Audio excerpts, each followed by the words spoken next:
Assalamualaikum warahmatullahi wabarakatuh.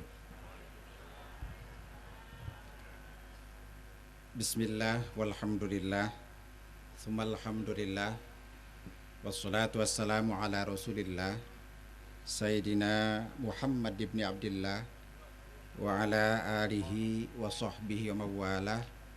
La haula wa la quwata illa billah. Yang saya hormati Menteri Perumahan Rakyat Republik Indonesia, yang juga Ketua Pengurus Wilayah Nahdlatul Ulama DKI Jakarta, Bapak Jan Farid.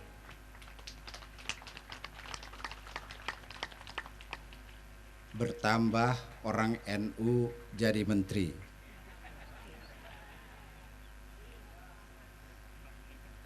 Yang saya muliakan Ketua Idaroh Wusto Kiai Haji Zikron Abdullah.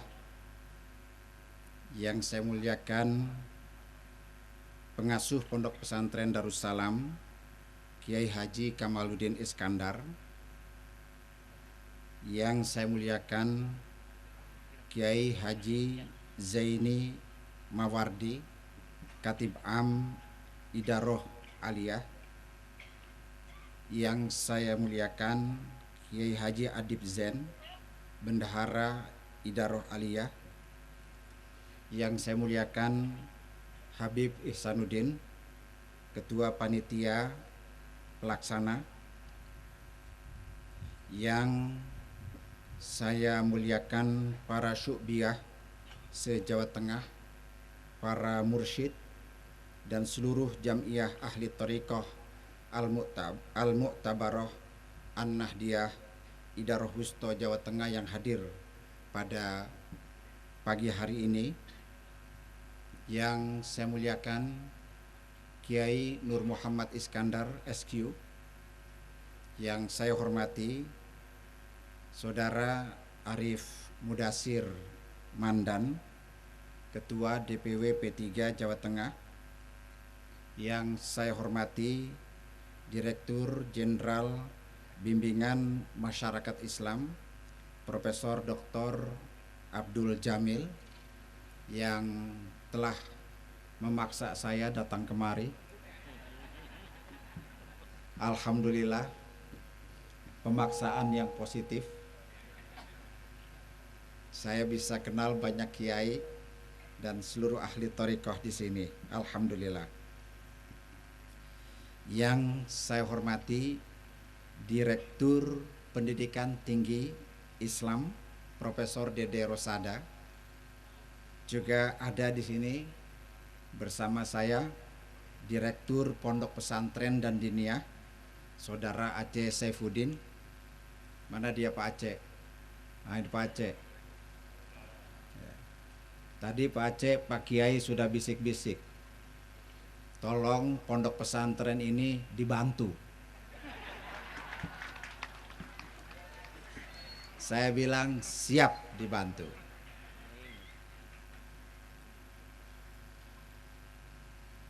Gubernur yang diwakili oleh Kepala Bakorwil II yang saya hormati, yang tadi sudah memberikan pengarahan yang sangat baik sekali. Unsur Muspida yang saya hormati, Kepala Kantor Wilayah Kementerian Agama Jawa Tengah maupun Kepala Kantor Kementerian Agama Kabupaten Boyolali yang saya hormati, Bapak Ibu hadirin yang berbahagia. Pak Kiai, pertama saya tidak akan memberikan tausiah dan pengarahan,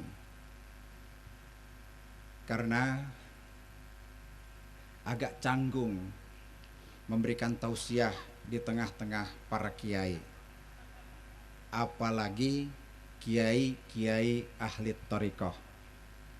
Oleh karenanya ini bukan tausiah tetapi sambutan biasa, dan juga mungkin di dalamnya ada keinginan-keinginan, ada keprihatinan-keprihatinan yang harus menjadi keprihatinan kita bersama. Itu yang pertama. Yang kedua, Pak Kiai, tadi ditawari makan, bukannya menolak, tetapi masih pagi. Jadi nanti Pak Kiai Zikron, kami makannya setelah selesai acara saja, supaya lebih siang, lebih lapar, dan lebih banyak makannya. Kalau perlu kita bungkus nanti dibawa ke Jakarta. Jamaah sekalian, tidak ada kata yang patut mengawali sambutan ini kecuali ungkapan rasa syukur kehadirat Allah Subhanahu wa taala yang telah memberikan kesempatan kepada kita semua hadir pada acara Manaqib Kubro, Bahsul Masail, dan pengajian akbar Jam'iyah Ahli Thariqah Al-Mu'tabaroh An-Nahdiyah se-Jawa Tengah. Semoga pertemuan ini memberikan manfaat yang sebesar-besarnya bagi kita semua dalam rangka melanjutkan perjuangan kita, bakti kita kepada umat dan bangsa tercinta. Shalawat dan salam marilah senantiasa kita haturkan kepada junjungan kita Nabi besar Muhammad sallallahu alaihi wasallam beserta para keluarga, para sahabat, tabi'in, salafus soleh, alimul ulama, dan para pengikut Rasulullah hingga akhir zaman. Hadirin yang saya muliakan, Al-Islam solihun likulli makan wa zaman. Islam itu senantiasa bersesuaian di segala kondisi dan waktu.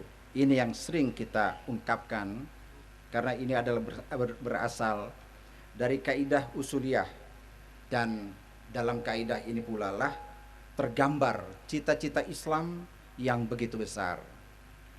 Cita-cita yang luhur itu kemudian kita rangkum dengan apa yang biasa kita sebut dengan Islam rahmatan lil alamin, seperti termaktub di dalam Al-Quran.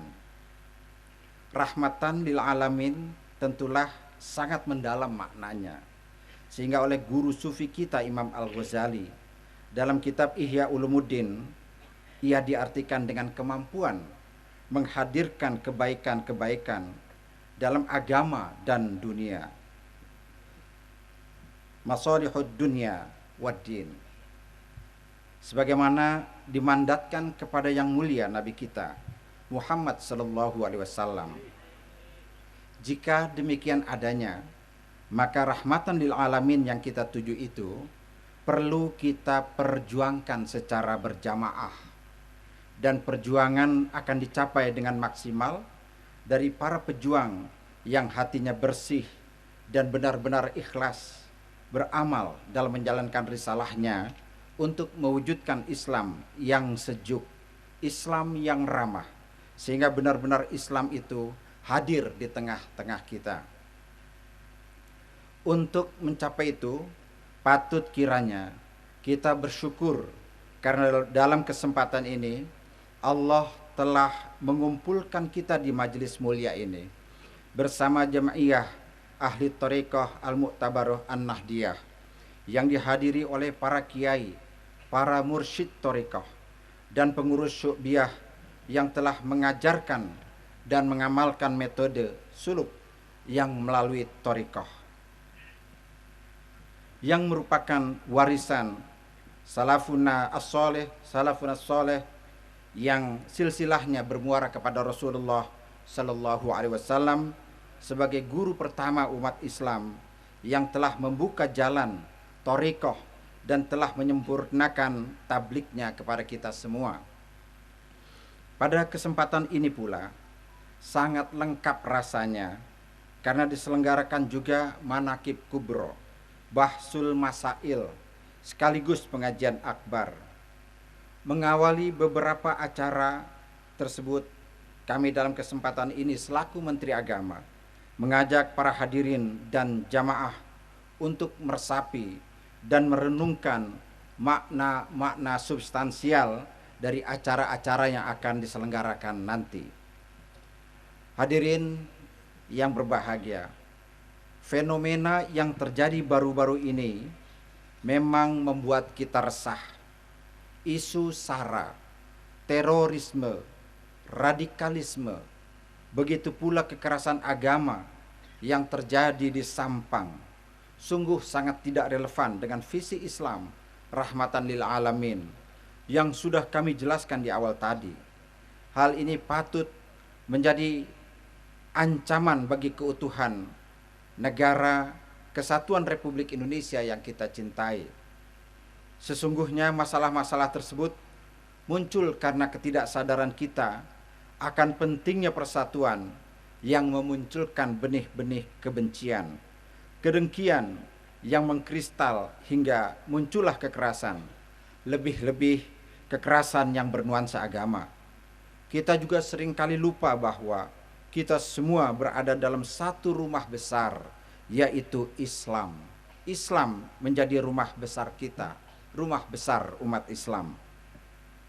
Dalam momentum ini, kita perlu bergerak bersama, berusaha menampilkan Islam dengan baik, sambil berjuang dengan kesabaran dan keikhlasan, mempersatukan umat yang mungkin tercerai-berai dan saling memusuhi. Pada ini, tentu hal terbaik bagi kita dalam menghadapi setiap permasalahan adalah dengan mengutamakan dialog daripada kekerasan, sebagaimana tradisi ulama-ulama salaf, nan arif dan bijaksana yang telah mereka ajarkan kepada kita. Benar memang perjuangan memposisikan Islam di tempat tinggi dan tidak ada yang lebih tinggi darinya. Islam ya'lu wa la yu'la alaih, tidak semudah membalikan telapak tangan, butuh pengorbanan, butuh perjuangan dan kesabaran sampai kepada tujuan mewujudkan agama yang santun dan menyejukkan di tengah-tengah masyarakat. Secara substansial, upaya-upaya tersebut akan mudah kita capai dengan cara menerjemahkan nilai-nilai keagamaan dengan pendekatan tasawuf melalui thariqah yang akan menuntun kita pada umumnya dan penganut thariqah khususnya untuk membersihkan hati, membangun karakter dan kepribadian yang ikhlas dalam rangka mendekatkan diri kepada Allah Subhanahu wa taala. Keberadaan thariqah telah menyempurnakan ajaran agama secara zohir dan batin, seperti dikatakan seorang sufi Al-Mala Aliul Qari, anna ilma az-zahiri la yatimu illa bi islahil batin. Sesungguhnya ilmu-ilmu yang nampak tidaklah sempurna tanpa perbaikan dari dalam hatinya. Bahkan lebih lanjut, Imam Malik mengatakan, man tafaqqaha walam yatasawwaf faqad tafassaq, wa man tasawwafa walam yatafaqqaha faqad tazandak, wa man jama'a bainahuma faqad tahaqqaq. Barang siapa yang berfikih, bersyariat tanpa bertasyawuf atau hakikat, sungguh ia telah fasik. Dan barang siapa yang bertasawuf, hakikat atau berhakikat tanpa berfikih atau syariat, maka ia adalah kafir zindik. Dan barang siapa yang bisa mengkombinasikan keduanya, syariat dan hakikat, maka ia adalah benar. Dari pernyataan ini, dengan sangat indah, Abu Thalib Al-Makki mengungkapkan bahwa keduanya adalah ilmu yang tidak terpisah, berkelindan satu dengan lainnya seperti anggota tubuh dan kalbu. Hadirin dan hadirat yang berbahagia, bersamaan dengan kegiatan hari ini, saya menghimbau untuk bersama-sama kita menolak pendapat faham sufistik yang mempertahankan determinisme fatalistik atau kehidupan tanpa usaha yang menyebabkan manusia berada dalam kemunduran dengan kehidupan asketis, berpasrah diri tanpa berupaya melakukan usaha perubahan. Beberapa landasan keagamaan tersebut adalah bukti bahwa bertorikoh berarti produktif dan aktif. Sungguh sejarah telah membuktikan bahwa kekuatan torikoh dalam hasanah kebangsaan kita memiliki peran yang sangat penting. Torikoh pernah menjadi kekuatan besar untuk melawan penjajahan Belanda yang saat itu yang direpresentasikan oleh dua torikoh besar, Qadiriyah dan Naksabandiyah. Menurut kami, kekuatan lahir dan batin ini akan sangat bermakna kontekstual jika dialamatkan kepada Indonesia modern dengan mengarahkan kekuatan torikoh dalam 3 hal, yakni kekuatan sosial, ukhuwah Islamiyah, dan kebangsaan. Pertama, torikoh sebagai kekuatan sosial memiliki arti implementasi akhlak kepada siapapun dengan menegakkan amar ma'ruf nahi mungkar kepada umat dengan hikmah serta dengan mau'izah hasanah, dengan menghindari kekerasan. Jika kita mampu, maka kita perlu berkeyakinan hati bahwa tidak akan ada lagi kekerasan bernuansa agama. Kedua, torikoh sebagai upaya pemersatu umat dalam persaudaraan Islam, terlebih hubungannya dengan sesama penganut torikoh.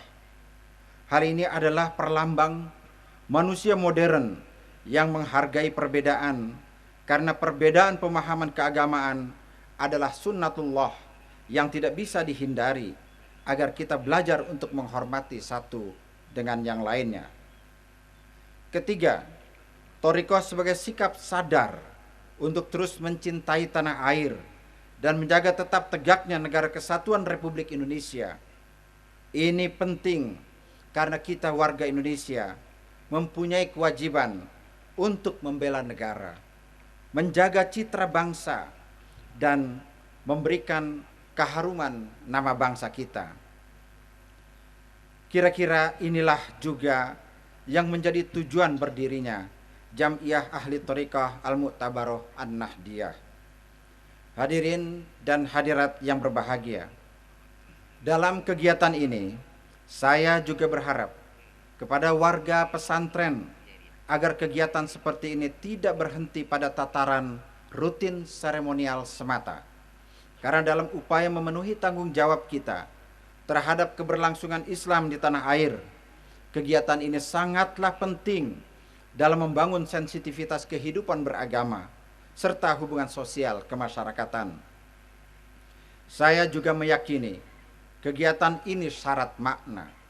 Manaqib kubro, bahsul masail, dan pengajian akbar bisa menjadi spirit untuk menyelesaikan masalah-masalah yang terjadi dalam kehidupan kita sehari-hari. Manaqib kubro yang akan diselenggarakan ini merupakan kegiatan untuk menggali mutiara-mutiara keteladanan daripada sejarah para aulia Allah dan alim ulama.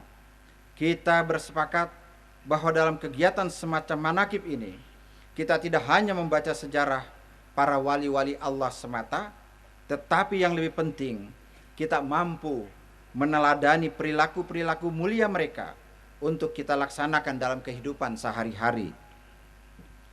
Kegiatan ini merupakan ikhtiar kita mencari jalan yang lurus sebagaimana yang senantiasa kita pinta dalam ibadah sholat setiap hari. Jika kita ingin ditunjukkan jalan yang lurus, maka kita harus mempelajari jalannya orang-orang yang mendapat nikmat. Mereka itulah diantaranya para aulia Allah yang banyak kita baca sejarahnya dalam setiap kegiatan manaqib, lebih-lebih pada kegiatan manaqib kubro seperti ini. Hadirin dan hadirat yang saya muliakan, terkait dengan bahsul masail yang merupakan bentuk respon para ulama khususnya dan kita semua terhadap persoalan-persoalan kekinian tentu memerlukan solusi berlandaskan dasar-dasar keagamaan. Menurut saya, hal ini masih tetap relevan dan akan terus relevan. Hal ini dikarenakan persoalan keumatan yang muncul dari waktu ke waktu seiring dengan perkembangan zaman yang terus berubah. Masalah globalisasi, penemuan ilmu pengetahuan dan teknologi, kebijakan politik, dan gaya hidup masyarakat yang berkembang tentu menyisakan persoalan yang membutuhkan dalil-dalil keagamaan. Dalam konteks inilah, maka keberadaan para ulama sangat diperlukan. Untuk itu diperlukan ulama yang tidak hanya faham literatur keagamaan semata, tetapi juga mereka yang mampu menganalisis secara tajam melalui berbagai perspektif serta disiplin ilmu-ilmu lainnya. Selain itu, kemampuan metodologi penelitian sebagai perangkat lunak serta pemanfaatan teknologi juga tidak kalah pentingnya untuk benar-benar memberikan solusi yang bermanfaat dewasa ini. Tradisi dialog dalam bahsul masail menuntut adanya kejujuran, kecerdasan dan kearifan melalui pembahasan permasalahan secara bersama-sama dan terbuka. Dengan demikian, kami rasa keputusan yang ditetapkan pun akan lebih bisa diterima dan bermanfaat bagi banyak orang. Para pimpinan ahli thariqah, para mursyid, para jamiah sekalian, saya ingin sedikit membawa pada realitas yang ini barangkali bisa menjadi bahagian dari pembahasan bahsul masail nantinya, yaitu berkaitan dengan tumbuh dan berkembangnya faham-faham keagamaan yang tidak sesuai dengan prinsip-prinsip pokok ajaran agama itu sendiri, khususnya paham-paham keagamaan yang baru yang muncul dari umat Islam atau dari mereka yang menamakan dirinya sebagai umat Islam. Ini harus menjadi perhatian kita bersama. Sekarang banyak yang mengatakan Islam tetapi nabinya bukan Nabi Muhammad. Banyak yang mengatakan Islam tetapi Al-Qur'annya bukanlah Al-Qur'an sebagaimana yang kita baca. Banyak yang mengatakan Islam tetapi sholatnya sudah tidak 5 waktu, hanya 4 waktu. Dan juga ada aliran yang mengatakan bahwa sholat Jumat itu tidak wajib. Ini bahkan muncul dari sebuah thariqah At-Tijaniyah yang diselewengkan oleh Agus Sumarna di Sukabumi. Agus Sumarna mengatakan bahwa sholat 5 waktu cukup 4 waktu saja. Sholat Jumat tidak wajib. Ini harus menjadi perhatian kita bersama. Yang kedua, Imam Mahdi telah turun. Ini lebih dramatik lagi. Ada yang mengatakan bahwa saya adalah Imam Mahdi. Seluruh malaikat dan jin bersujud kepada saya, dan lebih dari 1 juta jin telah masuk Islam. Ini kira-kira banyak yang ngawur, banyak yang ngaco, dan ini juga harus menjadi perhatian kita bersama. Ada juga Islam Pajajaran Panjalu Siliwangi. Ini berkembang di daerah Bogor. Syahadatnya adalah asyhadu alla ilaha illallah wa asyhadu anna Pangeran Bagja Rasulullah. Ini luar biasa. Perkembangan-perkembangan seperti ini luar biasa. Beberapa waktu yang lalu Kiai Nur Muhammad Iskandar itu menginformasikan kepada saya bahwa di perbatasan Jawa Barat dengan Jawa Tengah ada juga muncul aliran Islam yang baru yang disebut Islam Jasun, Islam Jawa Sunda. Nabinya namanya Tukimin. Coba bayangkan, kita biasa mengagungkan Nabi, ya Habibi ya Muhammad. Lalu kalau dirubah kira-kira gimana? Ya Habibi ya Tukimin. Ini harus menjadi perhatian kita bersama. Dan masih banyak aliran-aliran lain yang bermunculan. Oleh karena itu, ada dua hal yang ingin saya sampaikan. Ini PR-nya. Jadi Pak Kiai, ini bukan tausiah, tetapi ini saya hanya memberikan dua pekerjaan rumah. Pekerjaan rumah yang pertama adalah, mari kita bahas paham kebebasan beragama.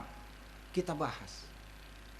Apakah yang dimaksudkan dengan paham kebebasan beragama itu adalah paham yang termasuk bebas menghina apa yang dimuliakan oleh agama, termasuk bebas mengubah-ubah apa yang dimuliakan juga oleh agama.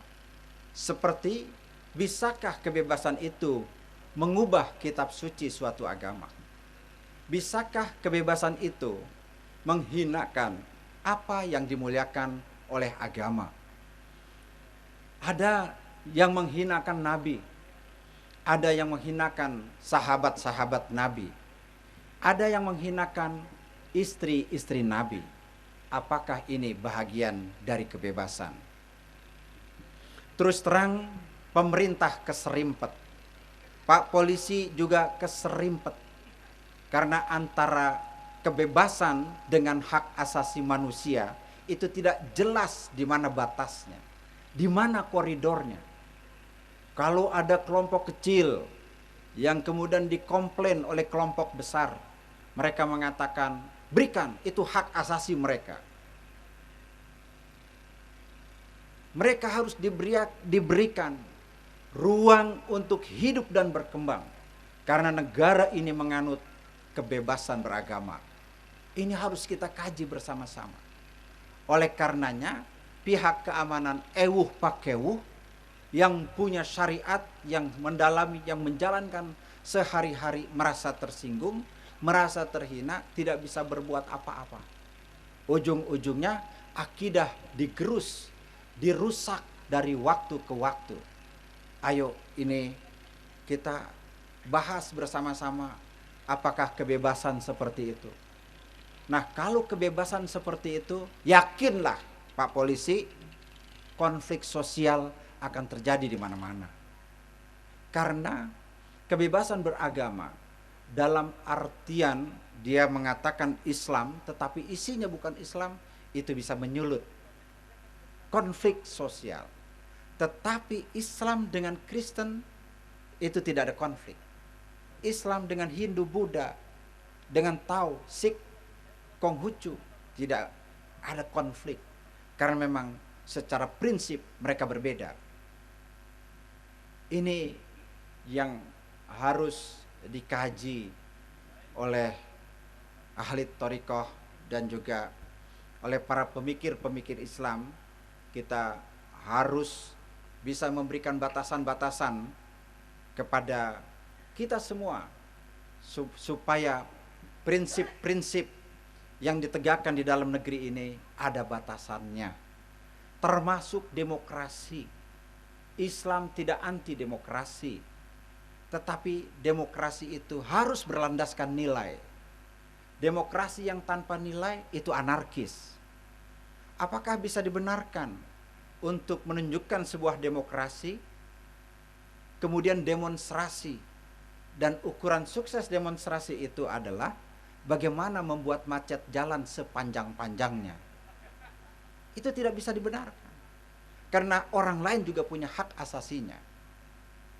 Kemudian demonstrasi yang sukses itu adalah kemampuan merubuhkan tembok-tembok kantor pemerintahan, pintu-pintu gerbang kantor pemerintahan. Apa seperti itu? Di beberapa tempat kita melihat demokrasi yang ditunjukkan adalah dengan membakar kantor KPUD, kantor bupati, kantor gubernur. Ya, jadi ini kita umat Islam adalah umat yang telah berjasa merebut kemerdekaan. Kita harus mengisi kemerdekaan ini dengan jalan yang benar.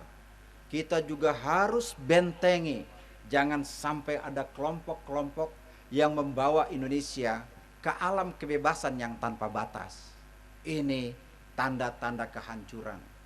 Kalau semuanya serba bebas tanpa batas, percayalah kehancuran berada di depan mata kita.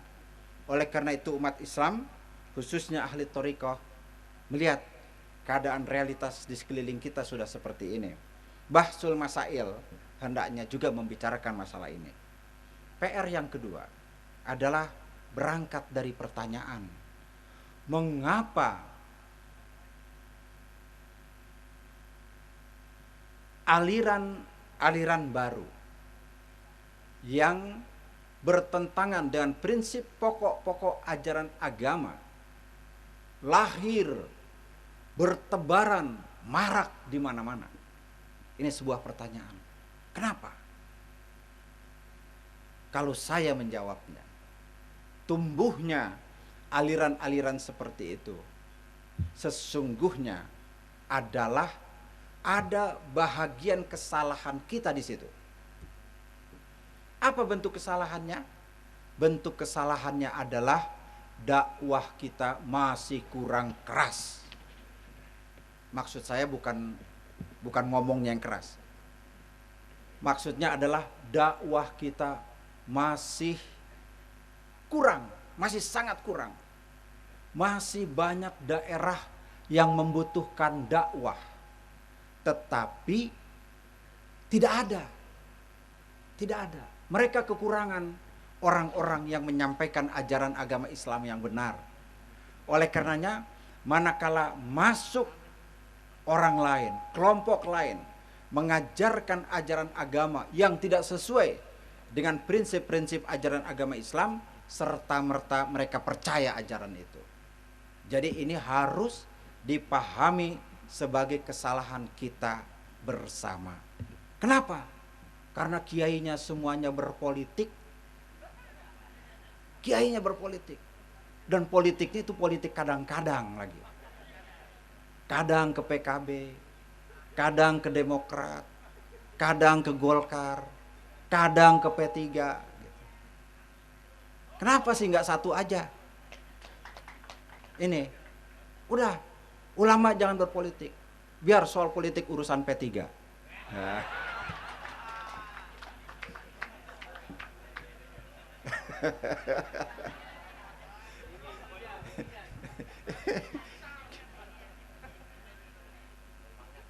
Ini, jadi dua PR itu.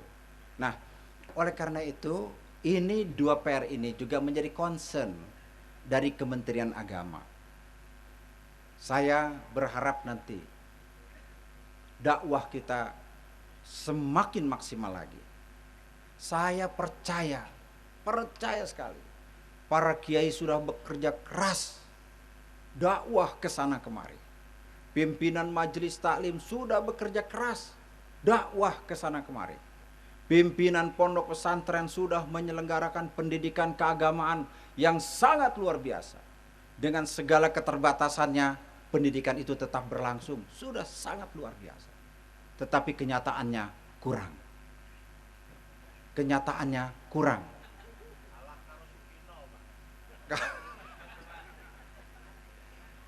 Nah, saya bilang sama Profesor Jamil, ayo kita tingkatkan dakwah kita. Kita manfaatkan, kita punya SDM sebetulnya banyak sekali. Pondok pesantren SDM kita banyak. Perguruan-perguruan tinggi agama Islam juga SDM kita banyak. Tetapi kita kurang memanfaatkan, mengoptimalkan mereka. Oleh karenanya perlu ada dakwah-dakwah yang kita sebut dengan dakwah rahmatan lil alamin ke berbagai daerah. Terutama Pak Polisi juga harus bantu. Di mana ini daerah yang sudah muncul aliran keras, radikalisme, di mana yang sudah muncul aliran-aliran baru yang tidak sesuai dengan prinsip-prinsip ajaran agama. Selama ini dakwah anti radikalisme salah karena kita sampaikan pada tempat-tempat yang salah. Dakwah anti radikalisme bisa tepat sasaran apabila kita semua mendapatkan informasi, disinilah daerahnya radikal, disitulah daerahnya radikal, di sebelah sana daerahnya radikal. Jangan ceramah radikalisme di pondok pesantren, karena pondok pesantren itu tidak radikal. Jangan bicara tentang terorisme di pondok pesantren, karena pondok pesantren itu bukan tempat penyemai, bukan tempat kaderisasi para teroris, bukan. Tetapi ada tempat-tempat yang khusus yang itu kita tidak tahu. Inilah Pak Kiai 2 PR ini, yaitu pertama kita bahas sedalam-dalamnya tentang kebebasan beragama itu ada batasnya atau tidak ada batasnya. Tetapi kita sebagai orang Islam tentu ada batasnya. Karena kita tidak punya keyakinan ada kebebasan mutlak, ada kebebasan absolut, kita tidak yakin. Yang punya kebebasan absolut hanya Allah Subhanahu wa taala. Manusia adalah makhluk yang serba terbatas, tidak absolut. Begitu. Karenanya Pak Kiai, saya juga bertanya-tanya, ada satu lembaga yang keputusannya absolut, tetapi diisi oleh makhluk-makhluk yang relatif. Bagaimana makhluk relatif bisa mengambil keputusan yang bersifat absolut? Ini tidak masuk akal. Tadi ada kode supaya cepat ditutup katanya, karena khawatir makanannya dingin. Hadirin yang saya muliakan, sebagai penutup kami tegaskan kembali bahwa melalui kegiatan ini kita harus yakin apa yang menjadi hajat kita bersama, baik yang ada di dalam batin maupun yang terucap lewat doa, pasti akan diijabah oleh Allah Subhanahu wa taala. Terlebih pada majelis kita pada saat ini diikuti oleh orang-orang yang berkomitmen menjalankan syariat agama. Terutama kami mengimbau kepada alim ulama, mursyid thariqah, pemangku kebijakan dan para hadirin dan jamaah sekalian untuk berjuang menyiarkan Islam serta menegakkan kalimat Tuhan dengan cara-cara yang baik tanpa kekerasan, lebih-lebih atas nama agama. Yakinlah bahwa menjaga persatuan dan kesatuan adalah bagian daripada pengabdian kita kepada Allah untuk menciptakan tatanan kehidupan yang lebih baik dan sejahtera. Akhirnya dengan mengucapkan Bismillahirrahmanirrahim, acara Manaqib Kubro, Bahsul Masail, dan pengajian akbar Jam'iyah Ahli Thariqah Al-Mu'tabarah An-Nahdiyah se-Jawa Tengah secara resmi saya nyatakan dibuka. Semoga Allah Subhanahu wa taala memberikan kekuatan lahir batin kepada kita semua untuk dapat menghasilkan keputusan-keputusan yang bermanfaat bagi agama dan bangsa tercinta. Terima kasih. Wallahul muwaffiq ila aqwamit thoriq. Wassalamualaikum warahmatullahi wabarakatuh.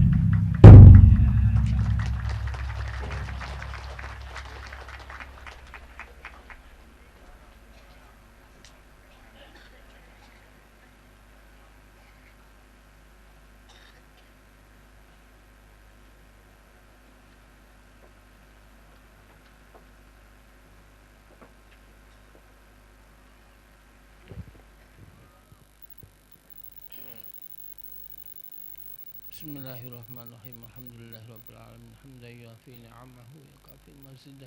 Ya Rabbana lakal hamdu kama yanbaghi li jalali wajhika azimi sultanik. Wa sholli wa sallim barik ala sayyidina Muhammad wa alihi washabbihi ajma'in. Salatan tunjina biham jamil ahwali wal afat taqdi lana bi jamil hajat rahman jamil sayyat tarfa'una bi indaka ala darajat balighuna bi usul ghayat jamil khairat wal hayat. Sholli wa sallim barik ala sayyidina Muhammad wa alihi salatan tutilu lana bal amar wa tusiru bana jamal asqam ahdur wa tutiru lana barizqal mutur taqdi lana bi jamal tashfa'u lana bi andallah fi dari dunya asal qarat. Allahumma barik lana fi musyawaratina hadhihi bahasatina hadhihi Allah wa mujalasatina hadhihi Allah wa fi ma nahnu fihi Allah barakatan kamlatan syamlatan kafatan taman taim masalah musyrihah wa afiyah al-niyasatan barakah. Allahumma anta akramun gul karim akramun gul karim wa jwadun gul jawad afwan ultufina inda syadaiti Allah ultufina inda syadaiti Allah wananjina yahum minal magaidi kudeha Allahul latifun bima maslih lana li awlatina duriyatina tramjina wa umaro ya Allah ya Allah wa ulama ana ya Allah sahanda mamma sahatabi bataka sulhin Rafiquna wa iyahum lima tuhibbu wa tardah wa azna iyahum min mujibatin nadama Allahumma ja'alna wa iyahum fi hifdika iyalika tuwalika minka manatika hizbika hirzika kanafka sidrika lufika syaitan sultan suwadan bahu wahidi sabuhat akhidum nasa yasir lana umurana ya Allah yasir lana umurana umural muslimin wa umurah jama'atina jamiyatina ya Allah jami'atana ya Allah murad jami'atina ya Allah rahadil qulbina abdan ya salamata nastafiduka nasabduka ya Allah dinana wa abusana iduna kula ma'adatana jama'atana jami'atana bilatana wa asasukana ulama litahfaduha fallahu kharun hafidha rahman rahimin Rabbana taqabbal minna innaka antas samiul alim Allahumma Rabbana atina fid dunya hasanatan wa fil akhirati hasanatan wa qina adzaban nar Rabbana atina min ladunka rahmatan wa hayyi lana min amrina rashada wa sallallahu ala sayyidina Muhammadin nabiyil ummi ala alihi wasallam subhana rabbika rabbil izzati amma yasifun salamun walhamdulillahi rabbil alamin lahumul fatihah.